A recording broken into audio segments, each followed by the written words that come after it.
Good morning, everybody, and welcome to another edition of HawkBlogger Mornings. I am Brian Nemhauser. You can find me on Twitter at HawkBlogger, and the days are ticking away as we march toward the NFL draft, the 2024 NFL draft in Detroit on Thursday next week. It's currently Saturday, and man, it's time to start getting some of our predictions in. It's time to start getting real with this stuff. And I'm excited.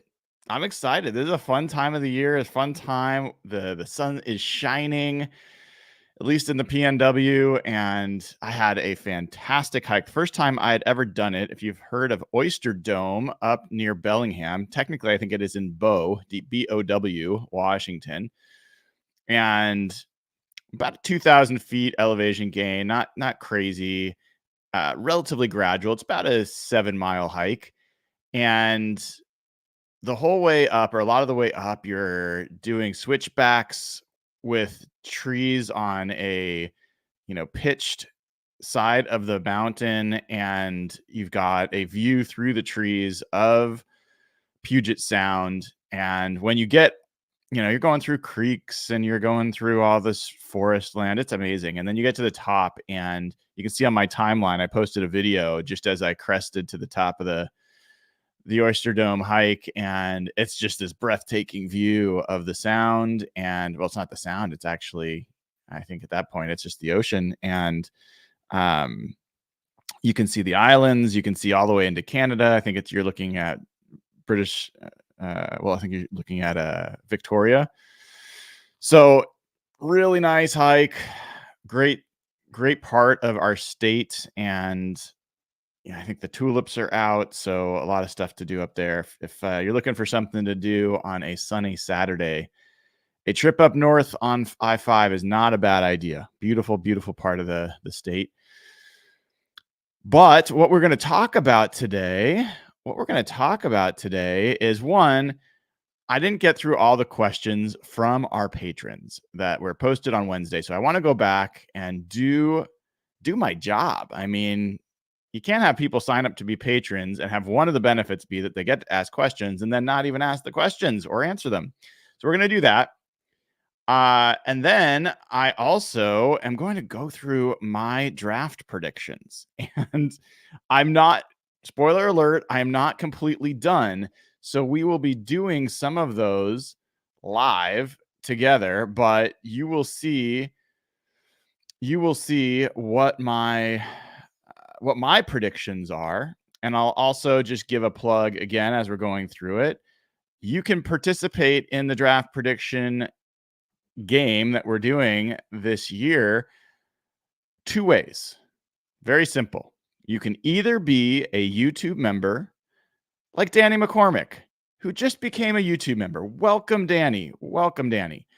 Now, you have to be a YouTube member that is club or suite level. So there's Hawk's Nest, there's club, and there's suite level. Hawk's Nest, great level to be. It gets you the emblem. It gets you, priority answers to comments and questions outside of the pod. It also gets you access to the fun custom emojis we've gotten here of myself and John Schneider and others. Club and Suite get you some additional perks, which I'm not going to go through all of them, but one of them is access to this prediction show. So that's one way, is be a club or suite level YouTube member. Link is in the chat to do that. It is also in the description of the video. So that's a great way to do it. The other way to get to participate in this draft prediction game, is to be a Patreon member. So patreon.com, patreon.com/HawkBlogger. All patrons get access. They also get all the audio versions of this podcast. They also get access to the Slack channel. So that is another way. We've already got a number of folks who've already started participating in that draft prediction game. It's not too late. It will be open for business until before the draft. And then I will lock it, so nobody can go in there and mess with it. So we will go through my draft predictions here in just a bit. welcome again to Danny. He's already taking advantage of the custom emojis. Love to see it. So let's get into it. No more delays. Let's get into it and talk about some of the questions that I did not get to answer. I haven't even looked at these, so I have no idea what I'm going to be answering today. But we got through a few yesterday before Eric Edholm joined. It was great to have Eric on the show. Make sure you check out that conversation yesterday.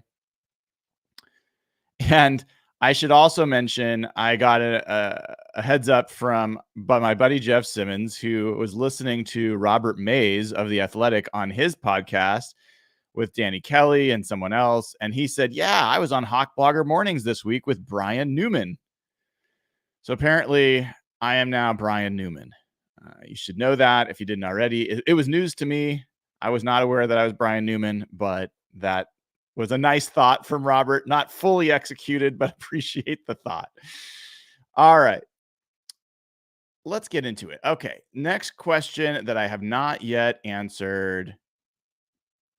Hawks fan Matt Man.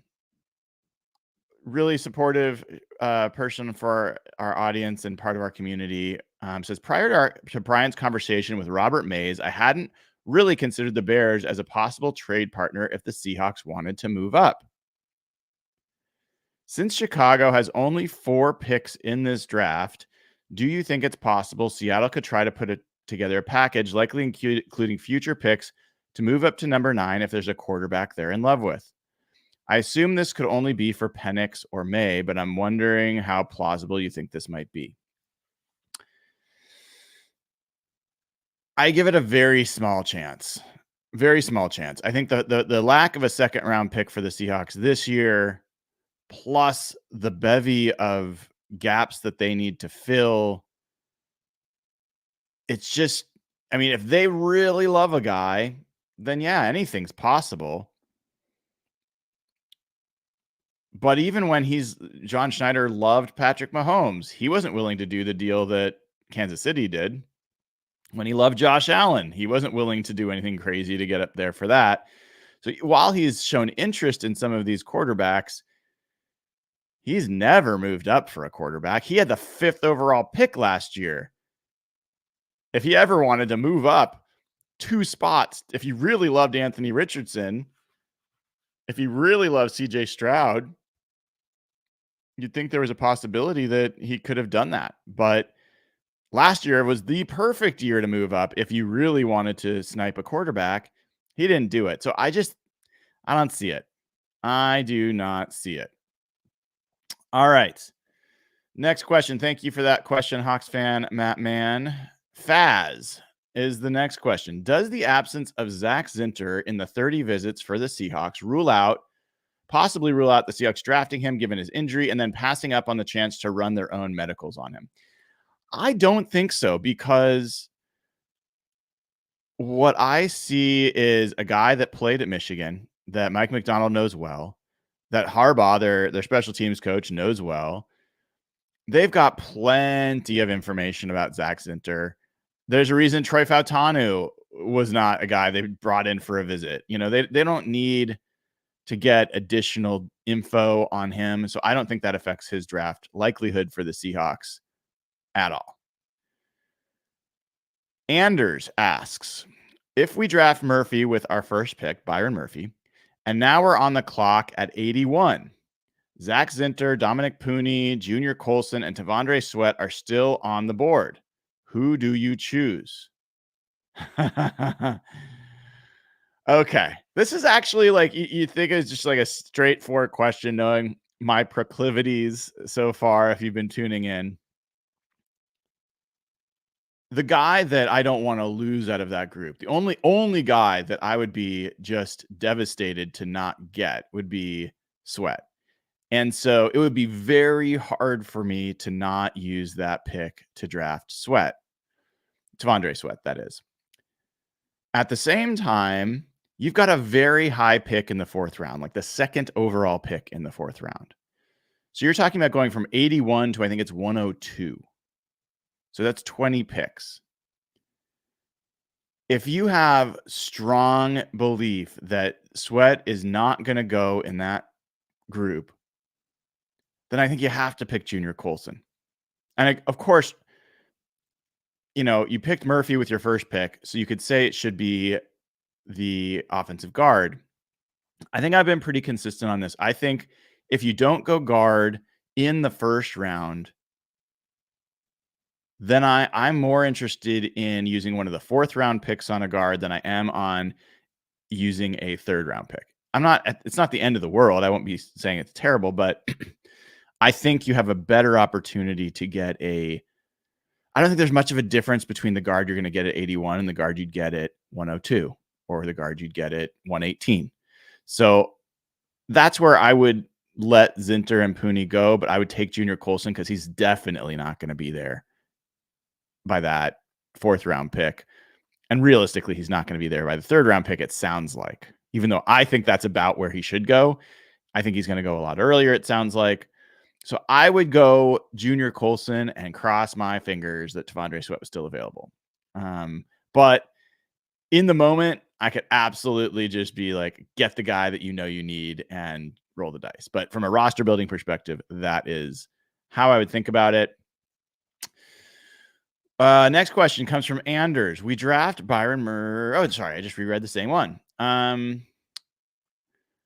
Has no clue asks, how worried should we be with whomever and wherever the Seahawks first selection is?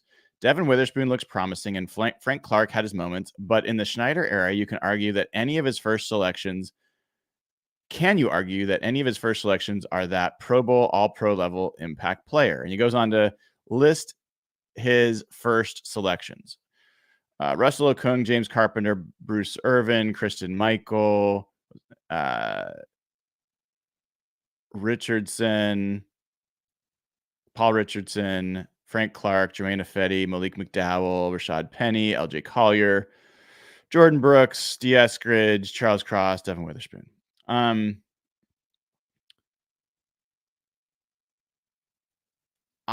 mean, Russell Okung was definitely a Pro Bowl player. He had some tough competition at that position, but he was a Pro Bowler at least once, if not multiple times. And I think he was very clearly one of the top 25% to 30% of left tackles during the time he was playing. So he was a good pick, and I think opportunity cost is also really important there. And his alternative, Trent Williams, was picked ahead of time, and there wasn't another left tackle. If they hadn't gotten Russell Okung, who knows who would have been playing left tackle? Paul McQuiston? I mean, it would have been rough. I think this is a little bit of a flawed question because you're talking about so many second round picks in there. I mean, Christian Michael and Paul Richardson. Paul Richardson was a pretty good second round pick. Frank Clark was a fantastic second round pick, definitely a Pro Bowler. So I hear you. I went through this a little bit yesterday where I think there is a misnomer about John Schneider and first round picks, and it relates to where in the first round. If it's the top half of the first round, I think John Schneider's done pretty darn well. His batting average is quite high. If it's the last third of the first round, it's not great. And he talked about that on his show this week, that they generally at most have 20 first round grades on players. And so when you're picking in the late 20s, he sees that essentially as paying a premium because you pay at the first round draft slot for what is really a second round grade player. So that is part of why John Schneider's always like, yeah, I'd rather get more picks, more shots at it if I'm in the late first round than just take a guy in the first. That makes sense. So I guess I understand where you're coming from. Has no clue.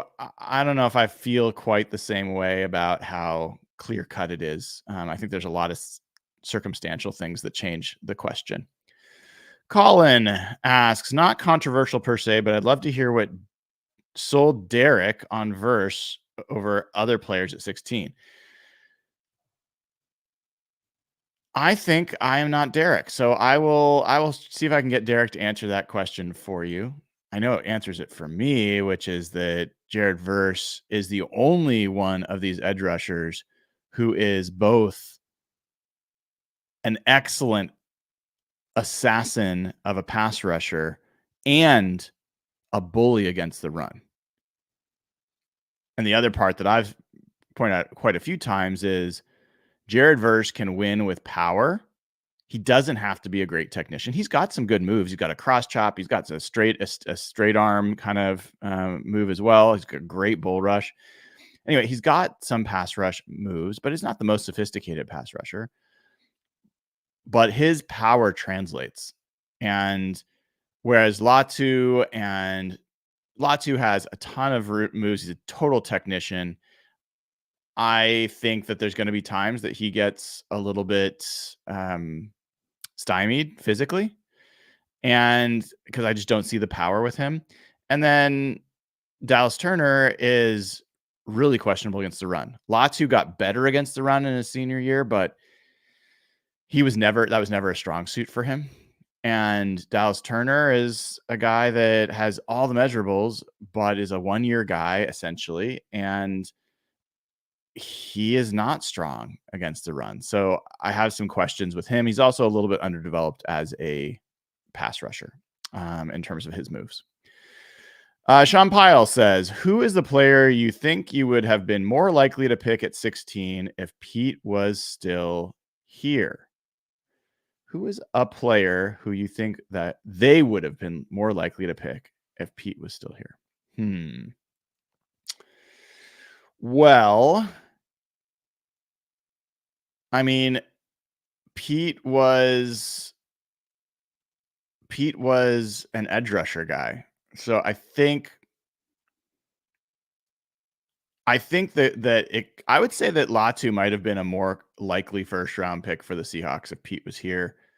Pete often was open to these a little bit lighter edge rushers, quick. And I think Dallas Turner, if he happened to be there, would be maybe a more likely pick. But I think edge might be a little higher on that list if Pete was around. Gom asks, there's been a lot of negative about drafting Latu, mostly because of his injury. We drafted DK, who broke his neck, and then when he saw his first doctor, was told he'd never play football again. Both players were fortunate to get back on the field and play at a pretty high level. Is there anything outside of the injury that concerns you about Latu? Maybe the physicality of the position. I love him and believe he'd be a great fit. Yeah, I just kind of talked about this. So I think Latu's ideal situation is that he gets to a team that ideally plays indoors on turf. I think that will really ramp up his effectiveness. If he can be placed anywhere near an effective interior rusher, a defensive tackle, where he can get soloed more often against the offensive tackle, I think the guy's going to be really good. So, like, the Saints are an interesting group. Like, I don't know that the Saints would do it because they have other needs, but I think that's one situation that could be really interesting for Latu. I think the Rams are an interesting situation, and we'll talk about that in a little bit. The guy's extremely talented, and there are people that would argue he's the most talented defender in this draft class. I think the other thing about Latu, he is older, so I think that factors in as well. I don't personally see a lot of additional athletic development ahead for him, where I could see Verse definitely building on what is already a strong foundation of a physical specimen. I'm not sure I see Latu either benefiting a lot from adding weight or having the frame to really hold more weight. So you got to a little bit hold your breath that what he did translates and works perfectly well in the NFL. And I think I think the floor for Latu is a highly effective rotational edge rusher. I think the risk with Latu is that he is not an every down player for you, but he is a sub package player for you. And that is a very expensive pick to make for it to be a sub package player in the first round. Okay. Imani Waddell asks, he wants an exercise for everyone. So we can't do that, unfortunately, but he says he wants us to pick a player you've not yet connected to Seattle in the first round and state a case why it's a good pick, no matter who it is. I like this one. Let me take a quick look at some names. Pick a player who I've not stated would be a connect that I've not seen connected with the Seahawks. That would be a good pick. I could make the case for Amarius Mims potentially as a badass guard. He is a tackle almost by trade, but I think that there's some interest possibilities there. Some people think that's the case with JC Latham. I don't know enough about Latham to make that case.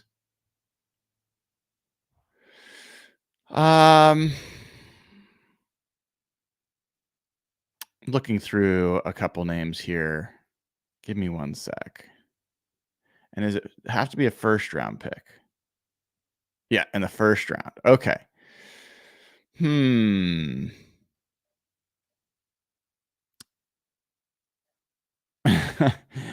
I mean, there's a lot of guys I like here. It's a little like I like Terrion Arnold a lot, and I think he'd be a great player. I don't know if I could really make the case as a first rounder given the Seahawks situation at corner. I guess I'll stick with Mims. Mims would be a guy who I think it would be an interesting fit for the Seahawks because Mammoth guy has had limited snaps. You can have him as developmental. He gives you some hedge against your tackles, and also I think can move into guard initially and be a earth mover there. So that would be the guy I guess I would add as another one. Okay, last question. Eric asks, what drafted Seahawks player would you say you were most wrong in your assessment of, either positively or negatively? I like that one too. I love acknowledging when I'm wrong. I do it quite a bit. I'm wrong a lot. And not to be all cliche, but the only way you learn is to be wrong and figure out why you were wrong. I think it's one of the best ways to learn, at least. So, who's someone I was wrong about? I'm scrolling through looking at some names. I was pretty wrong about Boye Mafe. I really didn't like that pick. I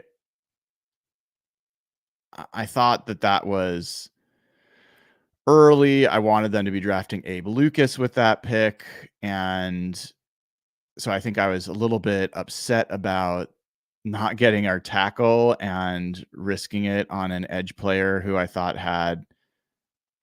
was very raw. So I'd say that's one that I was probably a little bit wrong about. There's others. Let me give you a couple others.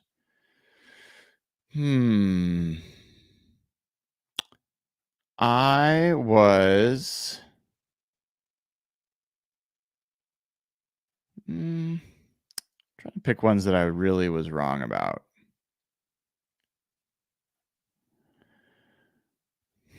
Not a lot. I mean, a lot of these guys I wasn't that high on. I mean,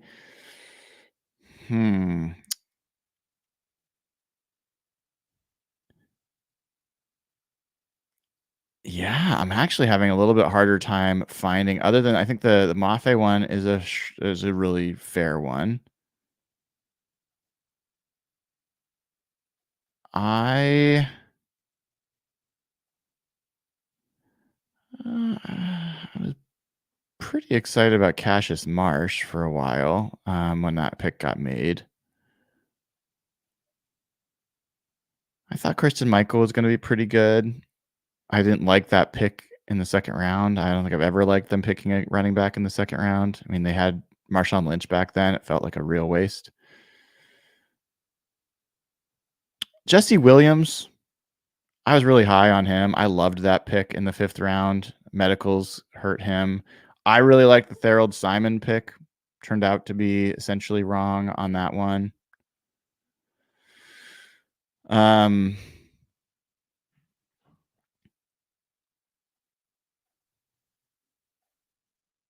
I think those are probably the ones that I like the John Moffett pick a lot. I actually literally called out that pick. I predicted that that was going to be John Moffett, and then it was. I really thought he was going to be a good, solid guard out of Wisconsin for the Seahawks, and he's a fun guy. Had some interesting issues, but certainly didn't turn out to be worth a 3rd round pick. Yeah, I'd say those are some. I was pretty high on Chris Durham as well. 4th round pick that year. So those are a few. Those are a few that I would call out for you. All right, folks. Let's do predictions. Okay. What I'm gonna do for this, let's see if there's a way that I can make this a little bit more exciting. Can I hide these?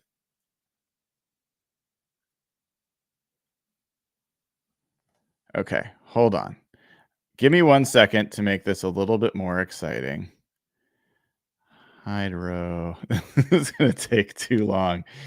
Okay, hold on. I'm gonna try to color these.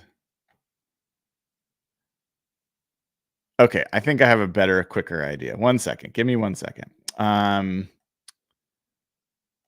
Duplicate and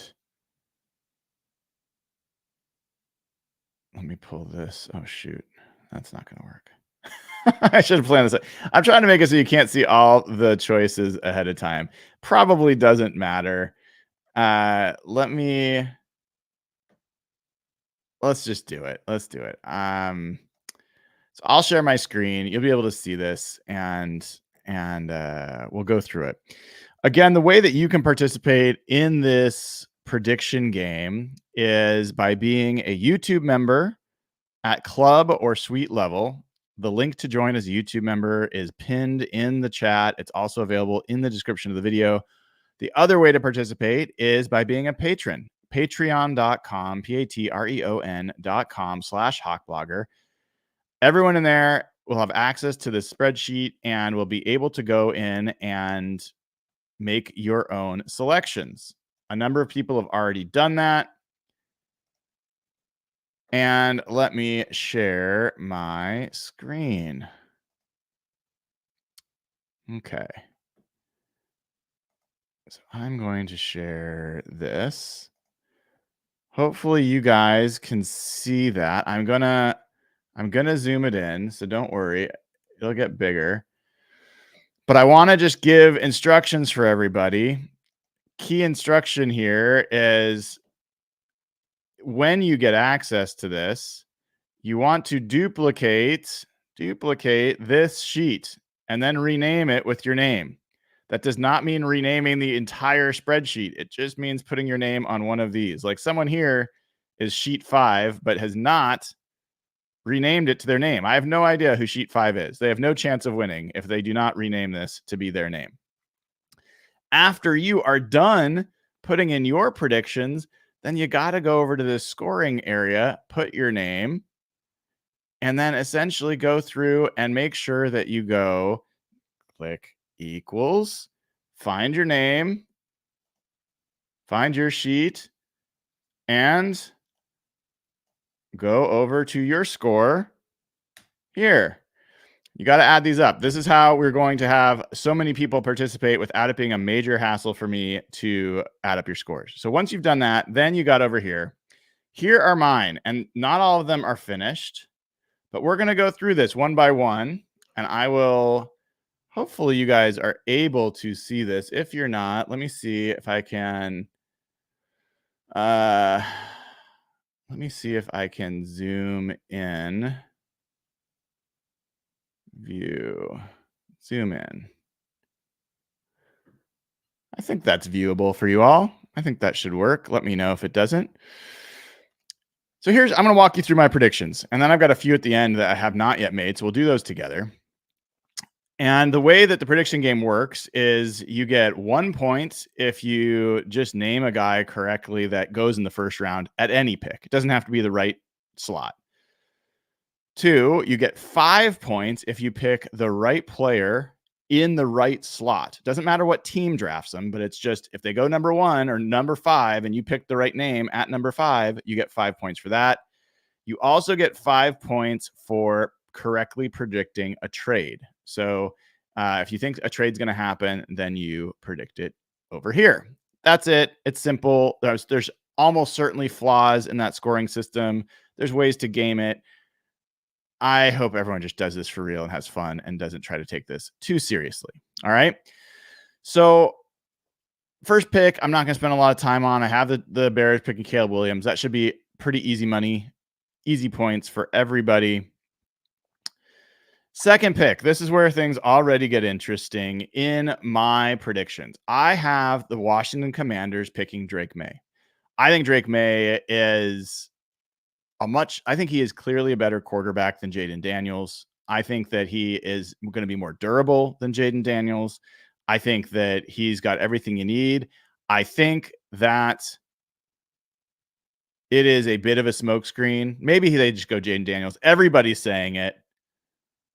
I think they're going to pick Drake May. That is what I'm predicting. Could be totally wrong. The good thing is this is a chance for me to get 5 points by hitting a draft slot that nobody else is predicting. Worst case scenario, I get 1 point instead of the 5 because Drake May is certainly going to be a first round pick. So not going to sweat it too much. My philosophy in going through these picks, it's like 50% like, what do I think is going to happen? And 50%, let's not be so boring, and just do what everyone else is doing. So it's a little bit of mix. I'll try to tell you when I'm doing which one. So number 3, I have a trade. So let's talk about that. I have the Vikings trading up with the Patriots. I have them giving both their pick number 11 and pick 23. So I got to indicate that is a trade. To move up and get that pick. You could see also one of the challenges or flaws of this is you can't predict that a pick is going to be traded multiple times, okay, by multiple teams. Sorry. That's just how it's going to work. So I have the Vikings. I think it just doesn't make sense to me that the Vikings would get the 23rd pick and put themselves in a position to move up. Really, and if you look at the trade value, it is to move up to the 3rd pick, not to the 4th or 5th pick. It would be a big time overpay to give 11 and 23 for the 4th or 5th pick. They have the ammunition to go all the way up to 3. And I'll explain later why I think the Patriots will do this and why it doesn't mean that they won't get their quarterback. So I have the Vikings trading up. I have them taking Jaden Daniels. I think the Vikings and Jaden Daniels would be a fantastic fit. Fantastic fit. You put him with Justin Jefferson, Jordan Addison, and Kevin O'Connell. I just think that's a dynamite fit. So Jaden Daniels goes to the Vikings at number 3. Arizona Cardinals, I have sticking Marvin Harrison Jr. As the guy. Part of the reason I don't think someone's going to trade up to the Cardinals is because I don't think the Cardinals aren't going to draft a quarterback. So if the Cardinals aren't going to draft a quarterback, why would you pay to go up to the 4th pick when you could go up to the 5th pick, which is a lower cost, and snipe the next team that could pick a quarterback, which is the Giants? So I don't think it makes sense to trade up to Arizona unless someone else trades up to number 5 and you're trying to get ahead of them. But most likely, I don't think Arizona is going to trade out. I think they're going to be stick there, and I think they're going to get Marvin Harrison Jr. At number 5, Los Angeles Chargers. Los Angeles Chargers trade. Okay. So here's the other part of this Patriots thing is I have the Patriots getting picks 11 and picks 23. And then I have them moving up from 11 to 5 to get their quarterback. So I think this is a realistic scenario. I'm predicting it ahead of time. I've now predicted it twice. I've gone through. I just think it makes too much sense. If you could pick up an extra first round pick and still get a quarterback that you're very high on, I just think it makes a ton of sense for New England to try to do this. And if they don't do it, I actually think it's a really stupid thing. There is no way you are that much more sure of the guy that you're picking third at the position than the guy that you'd pick fourth. I just don't buy it. So I've got JJ McCarthy going to the Patriots, even though this says Chargers. I'm not like changing the names in the order. It's just this is who it is. So yeah, thank you. I know someone mentioned I have names listed twice. I will fix that. I'll fix that. So understood. So JJ McCarthy goes to New England. Then Rome Odunze, I have going to the Giants. This was a tough one. This is a tough one with the Giants. And part of it was, I mean, the Giants really could use a quarterback. They could really use offensive line. I thought about taking Joe Alt, but I think that it's not out of the realm of possibilities that they go tackle. And I think that when I looked at this, obviously Malik Neighbors is the most commonly mocked to the Giants.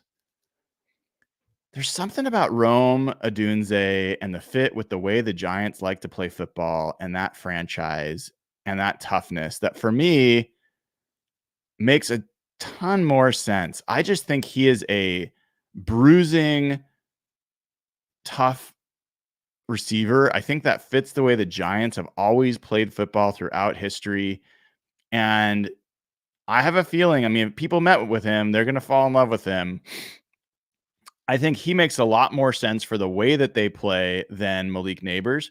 Malik Neighbors maybe is, a superior athlete. I don't know. Like he's obviously very talented, but I decided to go with Rome Odunze here at 6 in an upset as opposed to Malik Neighbors, where most people have him.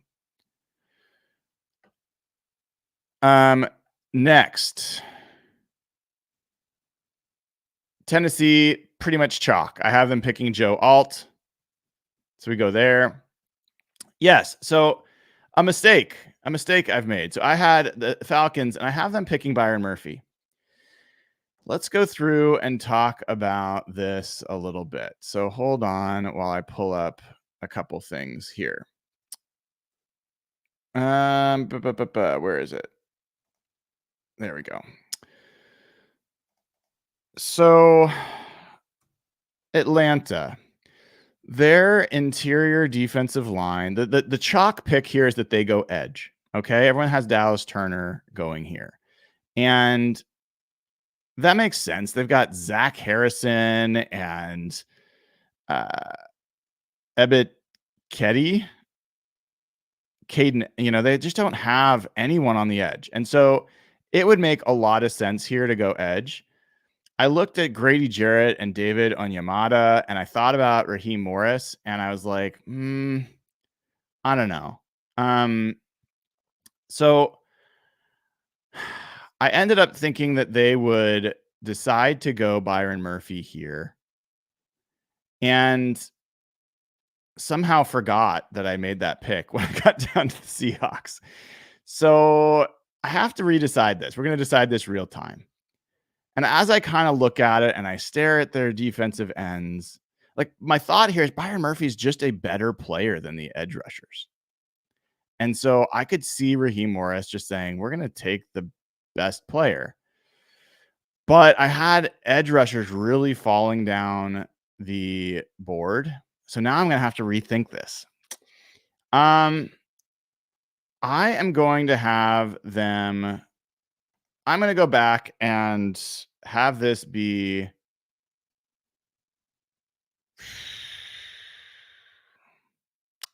Man, I kind of want to stick with this pick. I think that they're going to do this. Hmm. I will. I mean, their edge rushers are just so bad. I'm going to go ahead and change this to Dallas Turner. Is that what I think they're going to do? His speed in the dome could go Latu, could go Verse, Raheem Morris. All right, I'm going to stick with Dallas. I'm going to put Dallas Turner, which means I'm going to have to take him off of the Colts here. Okay. So I'm changing that in real time. I think that there's a real question that whether Murphy goes. The bonus is these aren't my final predictions. Clearly, I get to change these as much as anybody else prior to the draft. What this does is it has a bit of a surprise in who falls down to the Bears. The Bears, most people, the consensus is that Rome Odunze will be the Bears pick at 9. Sorry, the consensus is actually that Jared Verse is the Bears pick at 9. The betting markets, let me go double check that. The draft betting markets.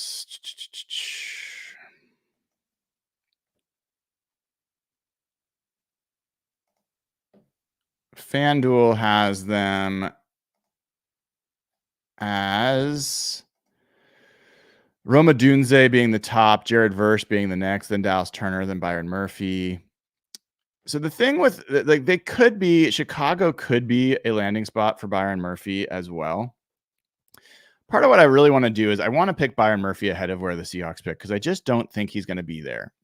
And this is going to have a ripple effect, and I'm going to have to potentially redo a lot of picks by doing this. But if you look at the Bears, we talked to Brad Spielberger, who's a Bears fan. He came on here and he was talking about the picks. They spent a second and a third round pick on Jervin Dexter and Zach Pickens last year on the defensive interior. It feels like a lot to then spend a first round pick on another defensive tackle, but I can see them doing that. Picking a receiver here when you've got DJ Moore, you've got Keenan Allen, feels like a luxury, but can you really pass up if Malik Neighbors is here? Can you really pass on him? He is uber talented, and you just drafted Caleb Williams. You have to ask, like, can you make that decision to pass on who is clearly the most talented player available? So I currently have them going Malik Neighbors. I think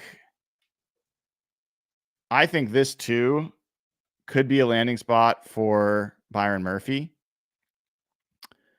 I'll have to come back to that one. But for right now, I'm sticking with Malik Neighbors. At number 10, another upset.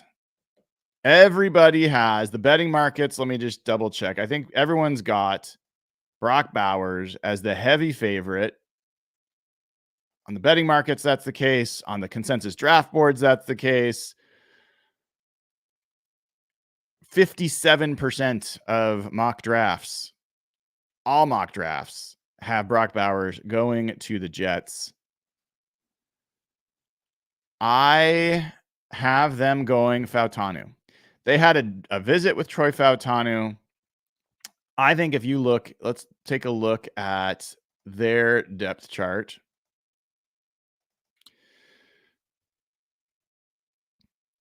They had a lot of visits, by the way, and let me pull this up too. The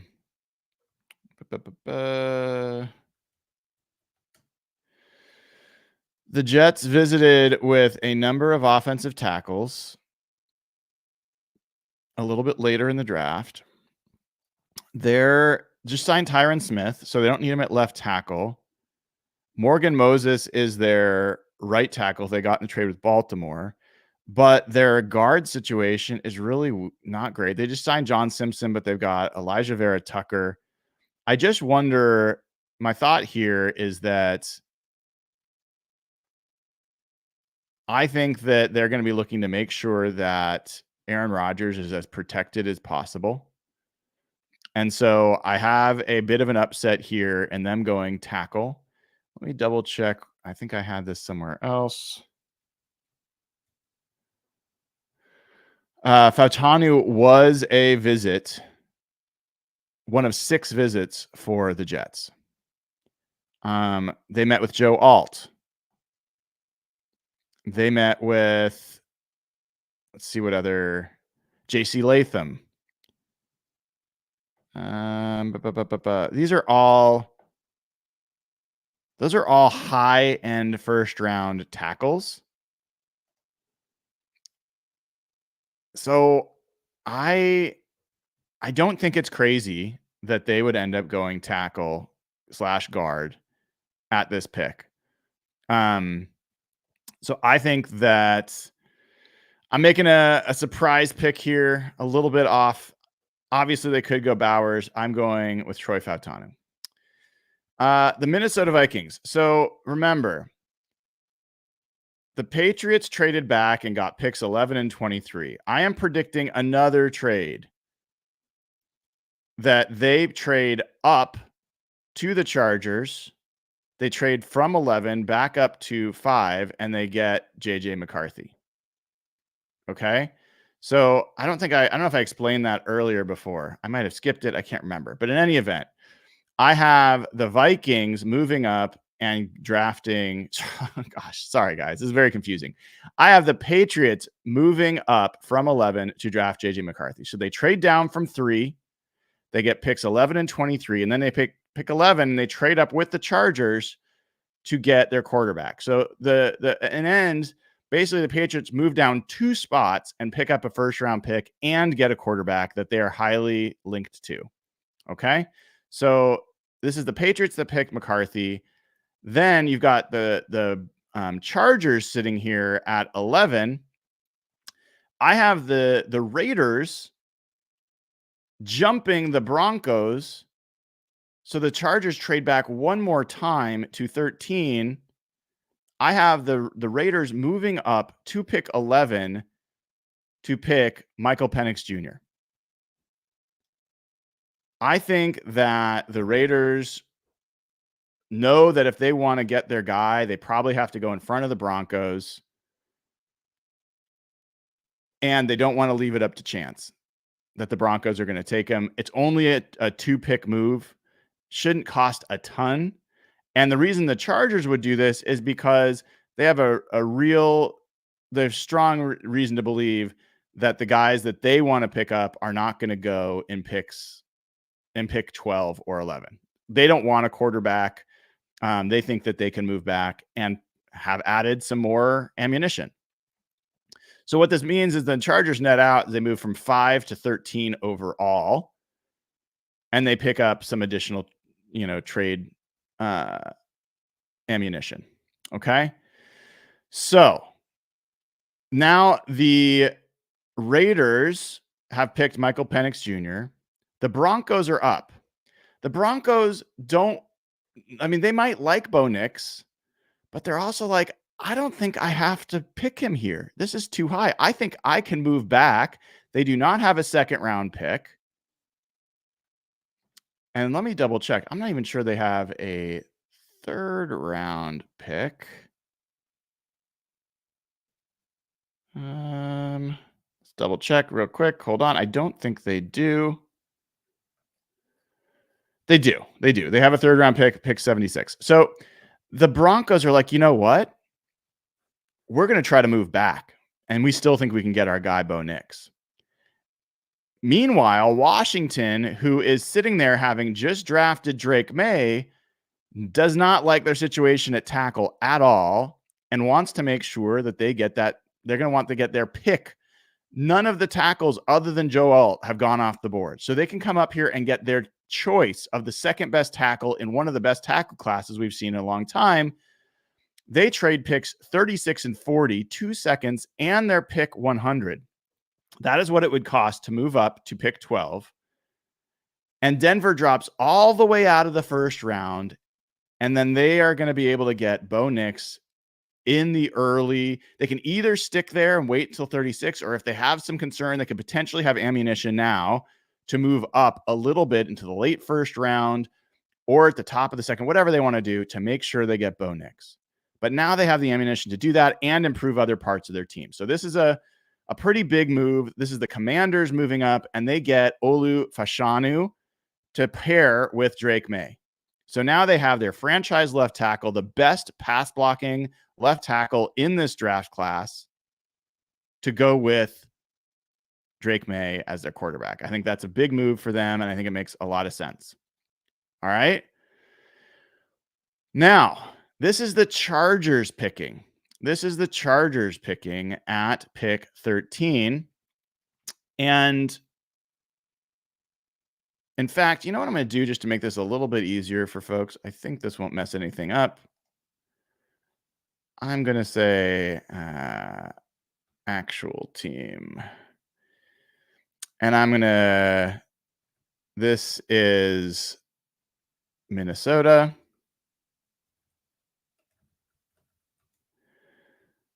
This is the Patriots.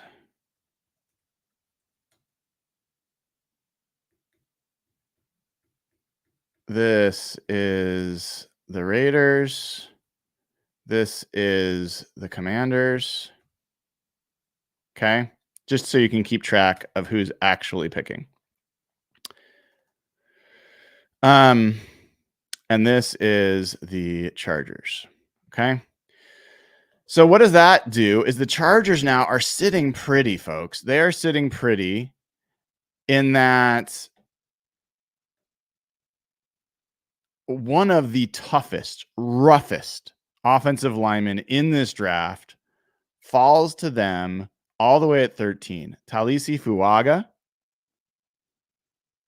And this is a Jim Harbaugh pick every day. Like, he wants to build a tough offensive line. Fuaga gives them a chance to do that. He becomes the Chargers' first pick with Jim Harbaugh.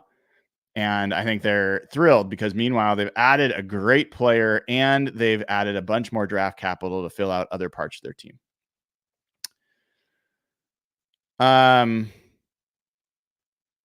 Now at 14, the Saints. Saints are a weird team to pick for. I got to tell you, there's not a lot of teams where I'd much rather be the Seahawks than that team. The Saints are one of them.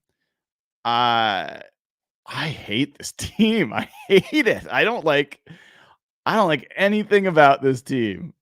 It is ugly. Ugh.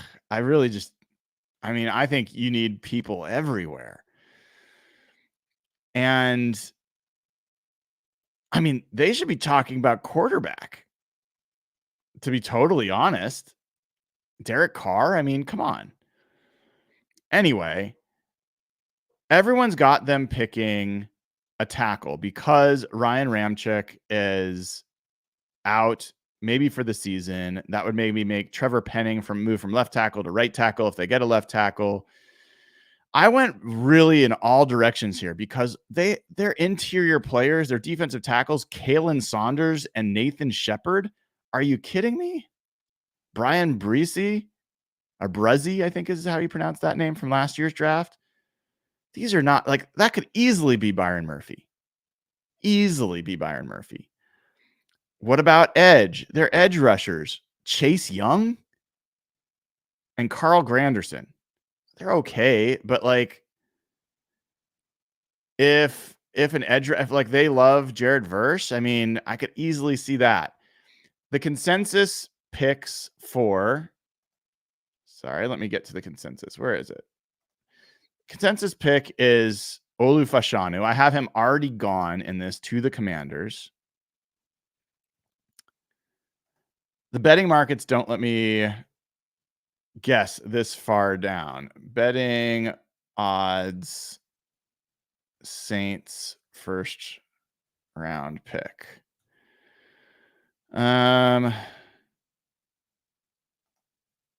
Let's see. Yeah, defense. So they have offensive line is the strong favorite, and then defensive lineman or edge is next. So, I'm not wrong.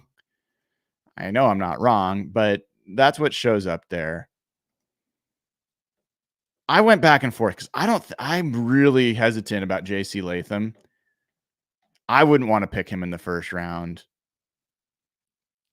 But given that the Saints really don't have another option at tackle, if Ramchek's health is what it is, I went ahead and stuck with best next tackle, at least according to most boards, and that is JC Latham. This was definitely a tough choice to make, but that is where I ended up. Now, the Colts, I originally had Dallas Turner was falling. I had the edges falling, and I actually liked that because I just don't think the edges are top 10 for the most part, guys. Even Dallas Turner. But you saw I made a mistake there, so I had to switch it. So now let's get back on the clock with the Colts. And this is a place where if I go to the Colts, the betting favorite, let me pull up Indy's depth chart here. Betting favorite is that they are going to go cornerback. They've got Juju Brents. They've got Dallas Flowers.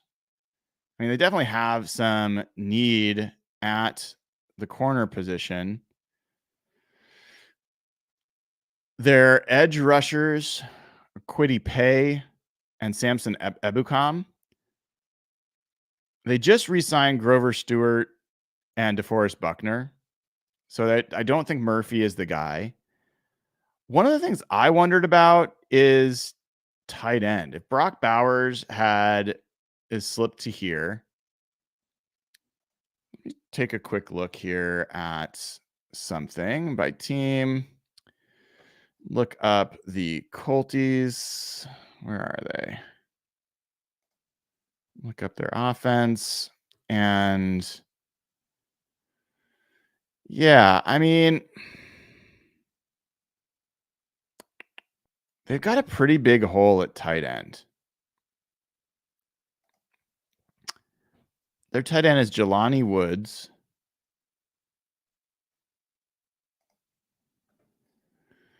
I'm just looking a little bit at him. Yeah, I don't know that he's enough.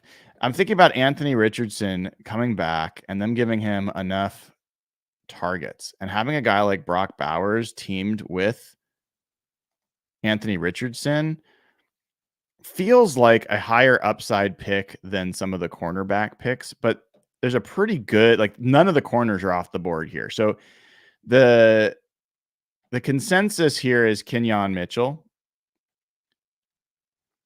And I could just make this a simple thing. Let's do that for now. We're going to go with chalk. It means I'm going to have to make a different pick for the Packers later, but that's okay. I do think that this could be a place that Brock Bowers ends up. We'll see. That gets us to the Seahawks. And I got to say, I think it's very likely I'm going to come back and make some changes here, but I find it very hard to believe that Byron Murphy is going to be here at 16. It happened with the way this fell that he was. In this case, Byron Murphy's available. Brock Bowers is available. Graham Barton's available. Jared Verse. I have the Seahawks not being able to trade back, not finding a trade partner that gives them a good enough value. And I have them sticking and picking Byron Murphy. So that's where I currently have it. I think it's pretty likely I'm going to go back to this and have Murphy going earlier and having the Seahawks be forced to make a different pick. Not sure how that'll fall out, but this is how it came out this morning. So I do have Byron Murphy going to the Seahawks. All right. Next, chalk pick. I have Jacksonville going with Brian Thomas Jr., the best of the rest of the receivers. Jacksonville's also kind of an interesting team. This is the consensus pick to Jacksonville, but man, You could go a lot of different directions with Jacksonville. You look at Jacksonville, you look at their receiver room. I mean, they just signed Gabe Davis. He's not a number one, but he's like a good guy to have. They have Zay Jones. It is not a great receiver room. And so you got Trevor Lawrence. You do not have a lot of great targets for him. You have Evan Ingram as your tight end. So I don't think it makes sense that they'd look at Brock Bowers. But I think you could also make the argument, I mean, on defense, at this point, you're sitting there looking and a guy like Terrion Arnold is sitting there available. I think he's the best cornerback in this draft. I think he makes you a better team potentially than Brian Thomas. I think if you look at, I mean, they've got Trayvon Walker and Josh Allen as their edge rushers, so they're probably not going to go there. They just signed Eric Armstead, but their other defensive tackle is Roy Robertson Harris. I mean, the defensive tackle side's not great. They could go Johnny Newton. I don't think that would be a wild thing to predict here. So I ended up just going chalk with Brian Thomas, but I think that Jacksonville's maybe a little tougher to predict than you might think. What this sets up is, I think, a dream scenario for the Bengals, which is Brock Bowers has just plummeted down the board. Part of this is positional value. I think people are concerned about spending too much capital on a tight end, but Bowers is too good, and the Bengals really are a good spot for him. Can anyone name the Bengals' current number one tight end on their roster? It's Mike Gesicki. They just signed him.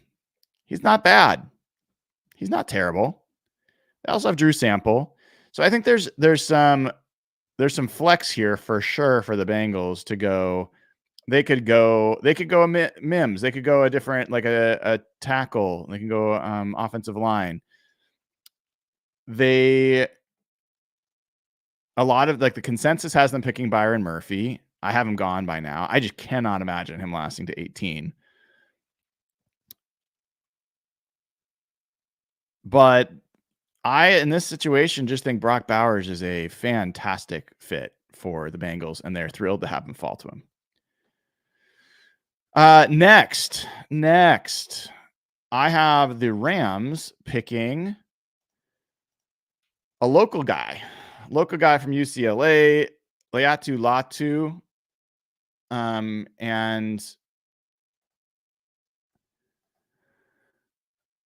And I don't think I spelled his name right, so that's embarrassing. Let me get that. Let me get that corrected. Sorry about that. I was doing this in a rush. So the Rams could go a lot of different directions. This is actually the consensus pick for the Rams.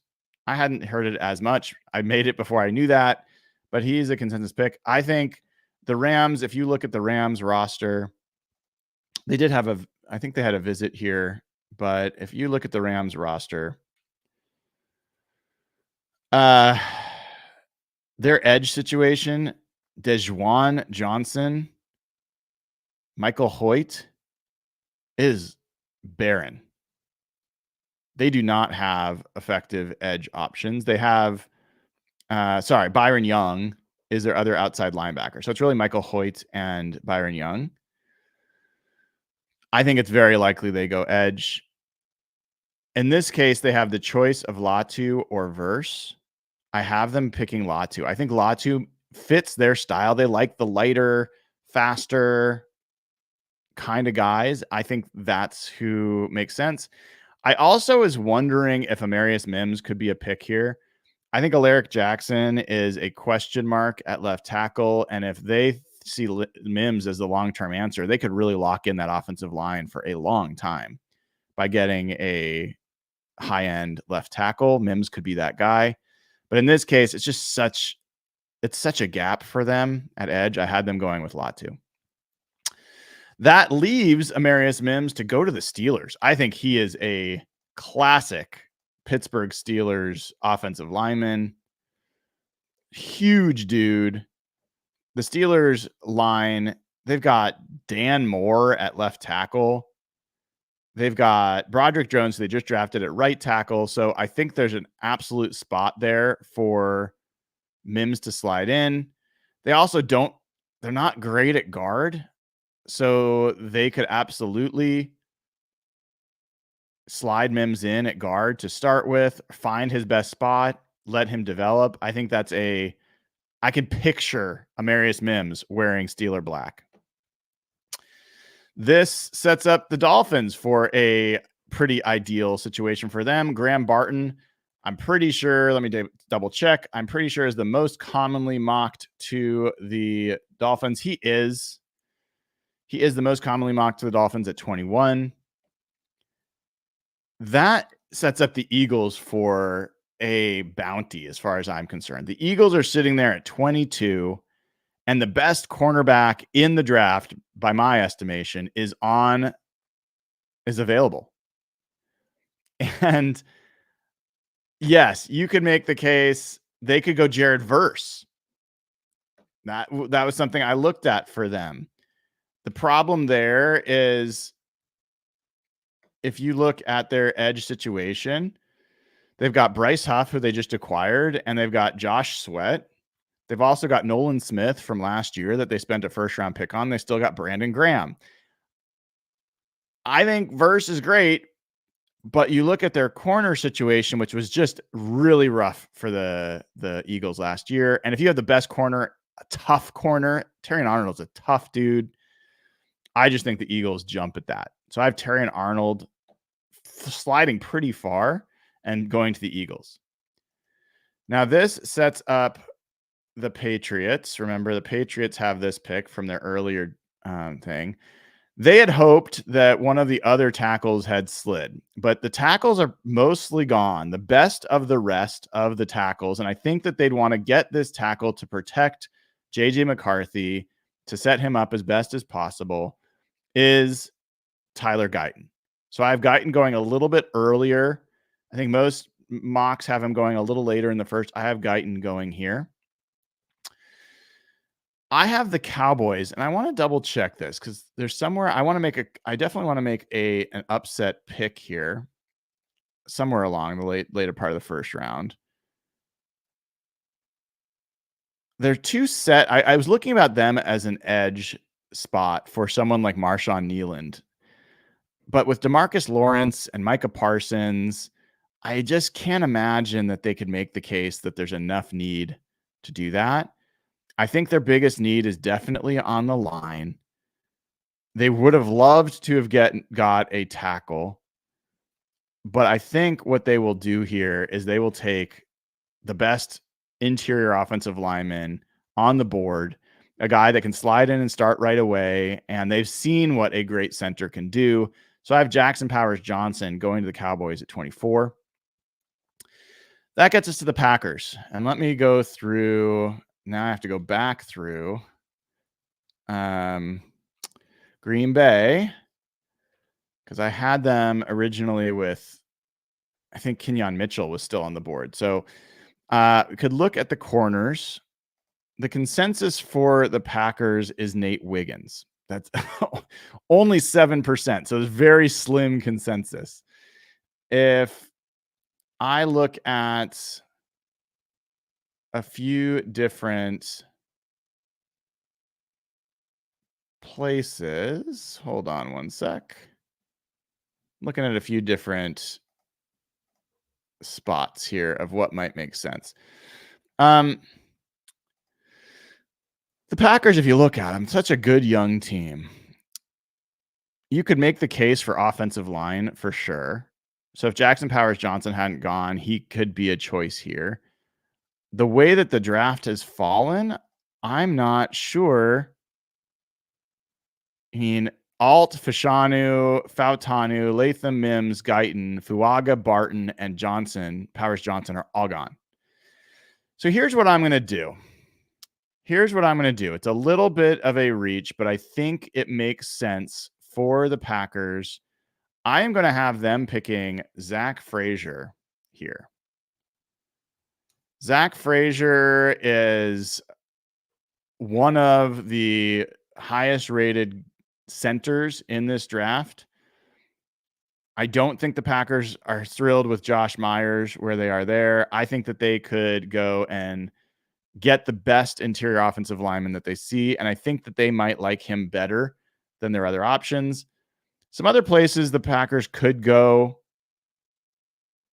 I mean, if I'm looking at like a top 100 board, who are some guys that are available? They could go Chop Robinson. I mean, they've got Rashawn Gary and Preston Smith, but Chop Robinson feels like a Packers kind of pick. They definitely could go Jared Verse.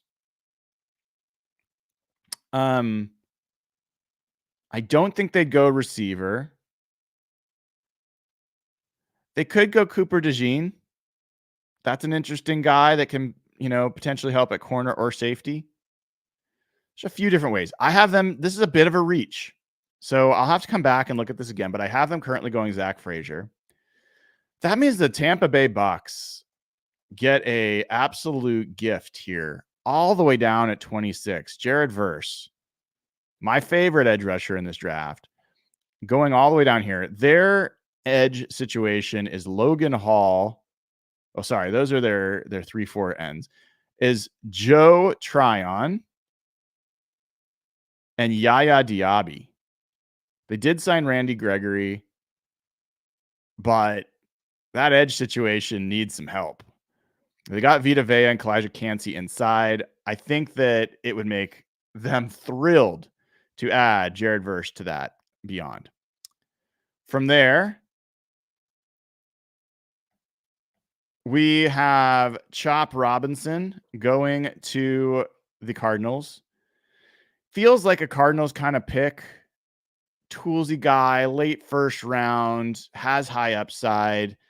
It's like Robert Kimdiche, granted different leadership, but I can see Chop Robinson going there. They have needs everywhere. So best off the board.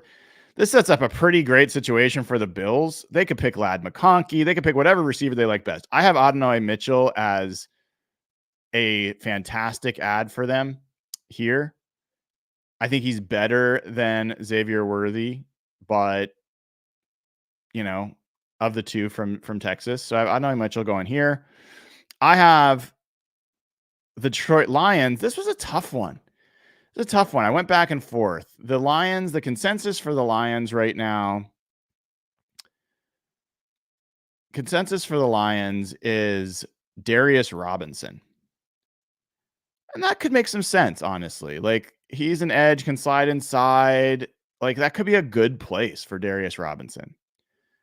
The reason I ended up going with... excuse me. The reason I ended up going with Cooper DeJean is, one, they got Marcus Davenport as a defensive end. They've already got Aiden Hutchinson, John Kaminsky. I think they've got some guys there.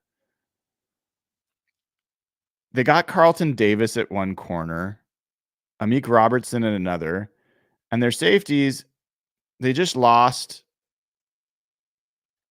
Gardner Johnson.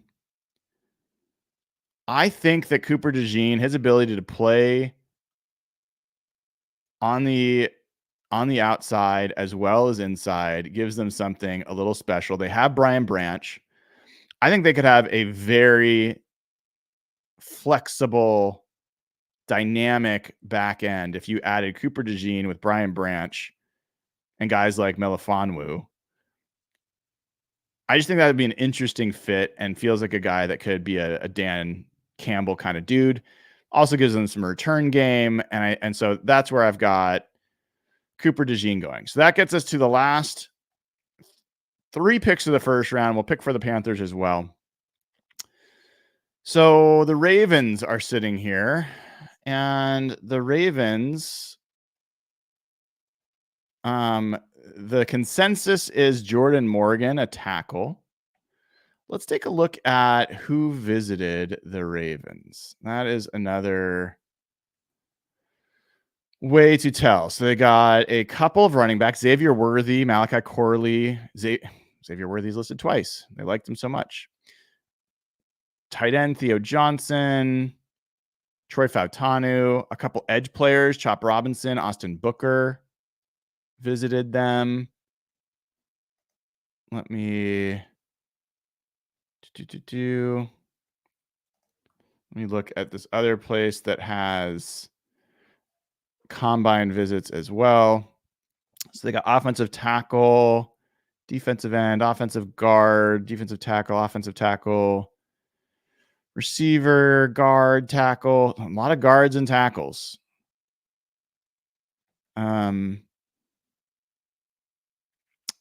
Yeah. I think receiver. I think Xavier Worthy. We're going to give them Xavier Worthy. I think that team needs another weapon. They found that Mark Andrews was out and they were hurting. They just did not have a lot of other people to go to. So I have them going Xavier Worthy. And let's keep going. The San Francisco 49ers have not done this one yet. Obviously, I know the 49ers well.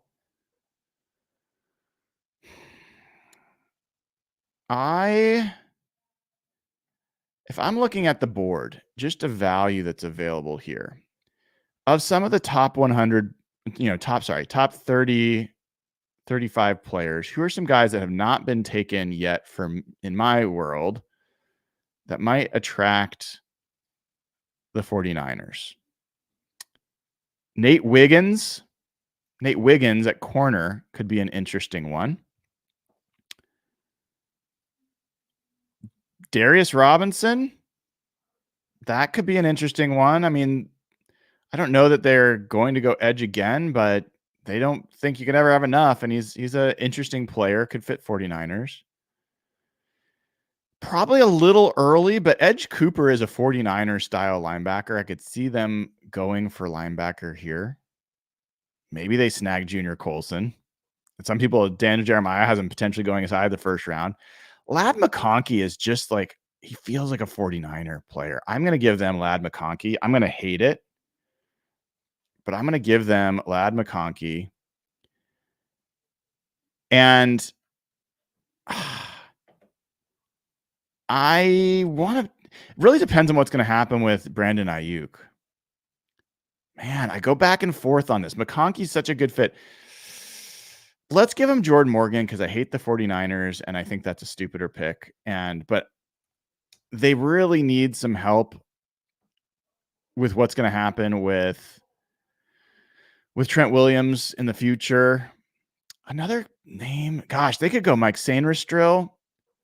They could go Johnny Newton. Yeah, let me look at their depth chart one more time. I mean, they really don't need a receiver other than if they're going to get rid of Ayuk. Ayuk is on the last year of his deal. If they can't re-sign him, I guess they could franchise him, but I'm not sure they could because of their cap situation. Offensive line, I think Trent Williams might be in his last year. Their guard situation is not great. John Feliciano just re-signed. I don't think they're not going to go tight end this early. Their edge situation is Nick Bosa and Leonard Floyd. So I don't think that they need, even though Darius Robinson there. Inside, they've got Malik Collins and Javon Hargrave. I just don't think Darius Robinson, like there's not enough need. Linebacker, I mean, they could go Edge Cooper. Like they could push up a linebacker here because they reached for Devondre Campbell in free agency. They could feel like they need to get the best here. I think they'll probably be trying to trade back, but in any event, cornerback, they could go Nate Wiggins. They could go nickelback, Demondre Lamore.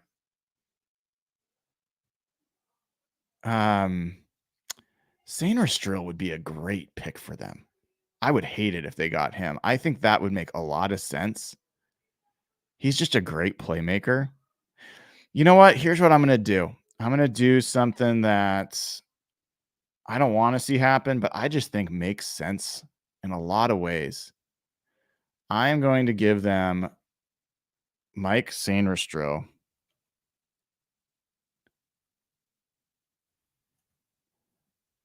Sainristil, excuse me. And he's going to slide in there and be a playmaker in their nickel situation. So I'm going to have the 49ers get one of my favorite players in the draft, preparing for the worst. That gives the Chiefs a good chance to pick their favorite receiver if they want available, or they could go interior rusher. Like, let's look at the Chiefs again. They really need a receiver. They could also, this is early for a receiver. Who else, what other picks do the Chiefs have? I know they have 64. I kind of like 64 as a better place to pick up a receiver. Like, you could get the best of the rest down there. I think there's a number of good guys that you could get. I want to pick Johnny Newton for them here. I think Johnny Newton next to Chris Jones is an ideal situation, and he can move all over that line. That's what I'm going to do. I'm going to shock the world here. I'm going to pick Johnny Newton with the last pick of the first round. Let me double check the board real quick and see which other receivers. Ladd McConkey is the guy that, that's who I've always had in mind for the Chiefs the whole time, is Ladd McConkey. Ricky Pearsall is another guy I can see going to them. Marshawn Nealand is another guy. Let me look at their edge situation. George Karlaftis, Mike Dana. They could definitely go edge. But their receiver situation, especially if Rashee Rice is out, is dire. Justin Watson. They got Hollywood Brown. It is ugly, dude. So, man, I feel like Johnny Newton's just an ideal fit there. But let me go back to what's been an instinct this whole time. We're going to go with Ladd McConkey. I just think he would be nails with Patrick Mahomes. And then the first pick of the second round, this is part of our tiebreaker. Who will be the first pick for the Carolina Panthers? I mean, the consensus is Jackson Powers Johnson. He's gone in my draft. So, yeah, I can see why. They just signed Damian Lewis and Robert Hunt. Austin Corbett is their center. I don't know. I think tackle makes some sense. Jordan Morgan could make some sense here. That's my lean right now, is Jordan Morgan. They also just have nobody as, I mean, their receiving targets, Jonathan Mingo, Deontay Johnson, Adam Thielen, old Adam Thielen. If they loved a receiver, they could go that way. I wonder here. It could go Troy Franklin. Could make some sense. Could go Marshawn Nealand. They basically, keep in mind, Dan Morgan came up under John Schneider. He's going to value edges. He's going to value wide receivers. He's going to value tackles, not interior line. He's a linebacker, so maybe their linebacker situation is not bad. It's not great, not bad relative to the rest of their team. Corner, you could go Nate Wiggins here. Nate Wiggins would make some sense.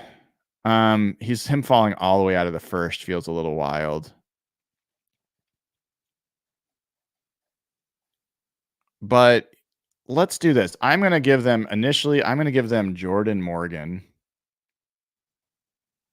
as the best of the rest of the offensive line to help protect Bryce Young.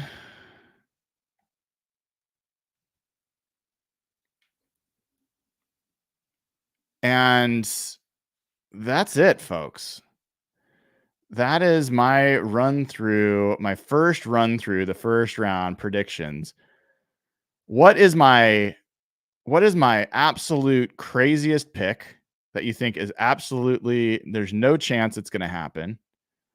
What is my absolute best pick that you think makes a ton of sense and maybe isn't what everyone else is thinking?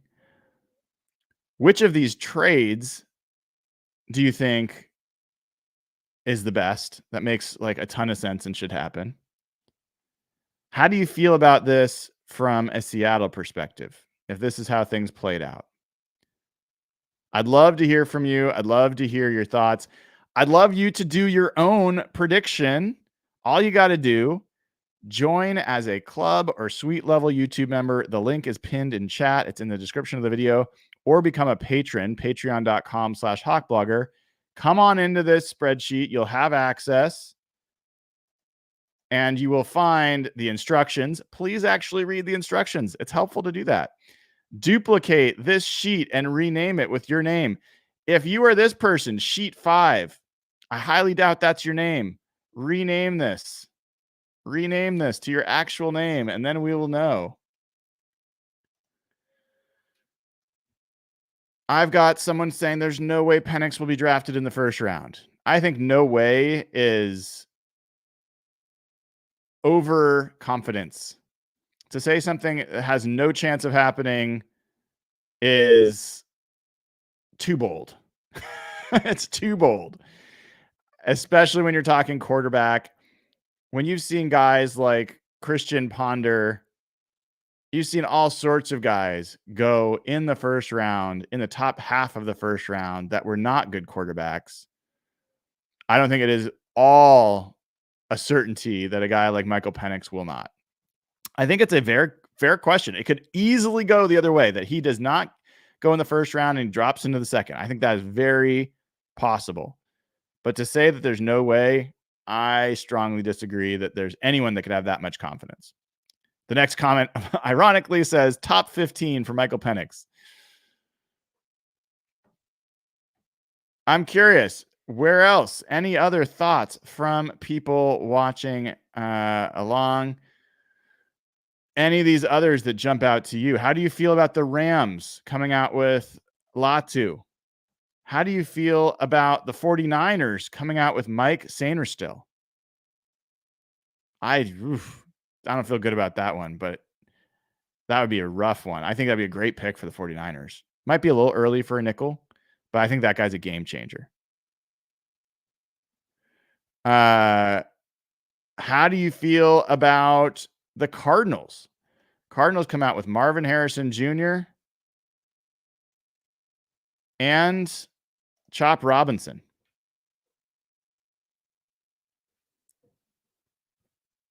Interesting for them. How do you feel about the Bears? If they get Caleb Williams and Malik Neighbors, and their offense then has DJ Moore, Malik Neighbors, Keenan Allen, Cole Kmet, I think that's Shane Waldron has no excuses. I see from somebody that they say the Cardinals will be trading down. I explained earlier, I really don't think they will. I think they'll try. The logic of trading up to the Cardinals does not make sense to me when you could trade up to the Chargers. The Cardinals are not going to pick a quarterback, and you're not going to trade up this high unless you're trading up for a quarterback. So the Chargers are not going to draft a quarterback. Why would you not trade with the Chargers, which will be a cheaper trade up, and you'd still get your quarterback? I think the Cardinals are going to have a hard time getting real value unless somebody trades up to the Chargers, and then somebody tries to jump up to the Cardinals. But the reality is the Cardinals are going to have to make that trade before that would happen. So unless somebody jumps up there, then somebody could just wait for the Chargers.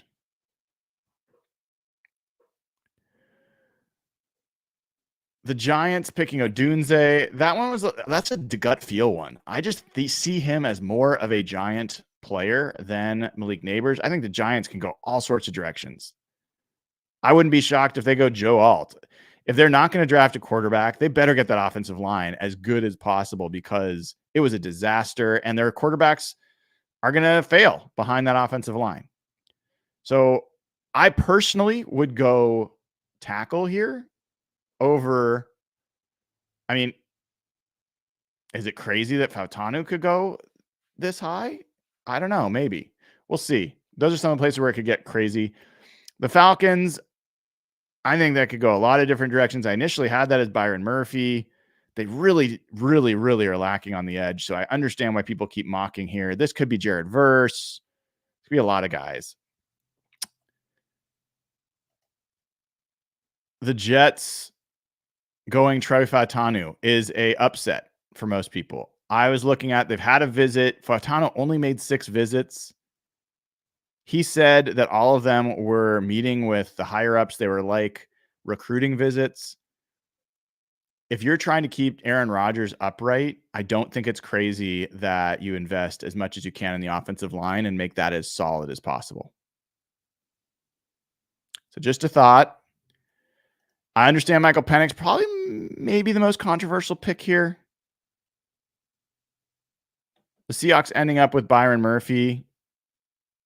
That feels just too easy. I can't believe it, but that's what's happening here.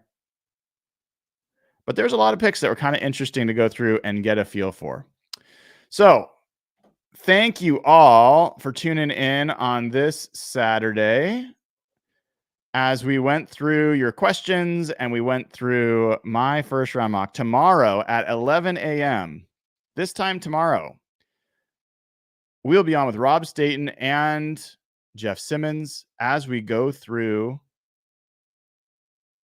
another draft roundtable with the fellas, the last one before the draft. Looking forward to that. We have a lot of other guests coming up this week. Brady Henderson will be back on Wednesday at 8 a.m. I have another guest coming on Monday to talk about Mike McDonald and his defensive scheme. A lot of good stuff coming up. Please click subscribe on the channel. We're closing in on 10,000 subscribers. Would love to get there right away. And click like as well. That'd be great. And as always, join as a YouTube member. The link is pinned in the chat and in the description of the video. And look at becoming a Patreon member. Patreon.com/HawkBlogger. That is how you get the audio versions of all of these podcasts. The only way that you get the audio versions. And you get access to the Slack channel and a lot of other good stuff. Thank you all. This has been another episode of HawkBlogger Mornings. Have a great rest of your weekend.